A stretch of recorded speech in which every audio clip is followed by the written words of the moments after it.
नमस्कार साथियों। कल से मेरे खिलाफ एक स्क्रिप्टेड कैंपेन चलाया जा रहा है। सेम भाषा, सेम बातें, सेम आरोप। ये कोई कोइंसिडेंस नहीं है, बल्कि एक कोऑर्डिनेटेड अटैक है। पहले मैंने सोचा कि मुझे इसका जवाब नहीं देना चाहिए। फिर लगा कि कहीं एक झूठ को 100 बार बोला जाए तो कुछ लोग मान ना लें, इसलिए मैंने सोचा कि जवाब दूं।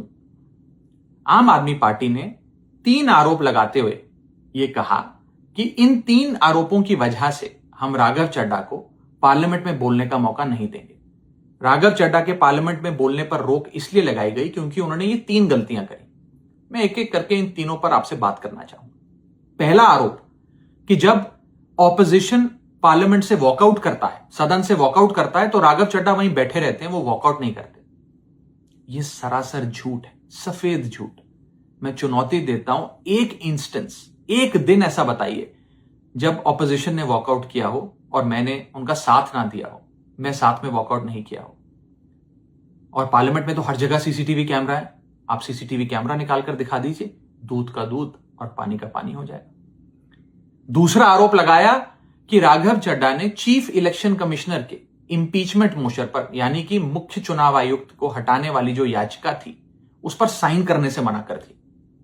दूसरा सफेद झूठ। ना मुझे आम आदमी पार्टी के किसी भी नेता ने इस मोशन पर साइन करने के लिए कहा, ना औपचारिक तौर पर कहा, ना अनौपचारिक तौर पर कहा। और आम आदमी पार्टी के राज्यसभा में कुल 10 सांसद हैं, जिनमें से 6 या 7 सांसदों ने इस मोशन पर खुद ही साइन नहीं किया। तो भला इसमें मेरी क्या गलती? खाली सारा दोष मुझ पर ही क्यों मढ़ा जा रहा है? और इस मोशन के लिए राज्यसभा में कुल 50 सिग्नेचर चाहिए होते हैं, यानी कि 105 विपक्षी सांसदों में से मात्र 50 सिग्नेचर से ये याचिका पूरी हो जाती। तो इतना शोर क्यों? और तीसरा आरोप जो मुझ पर लगाया गया वो ये था कि राघव चड्ढा डर गए हैं और इसलिए वो बेकार मुद्दे उठाते हैं। पहली बात मैं बता दूं कि मैं पार्लियामेंट में शोर मचाने, चीखने, चिल्लाने, माइक तोड़ने या गाली देने नहीं गया। मैं वहां पर जनता के मुद्दे उठाने गया हूं, लोगों की बात करने गया हूं। और मैंने कौन सा मुद्दा नहीं उठाया?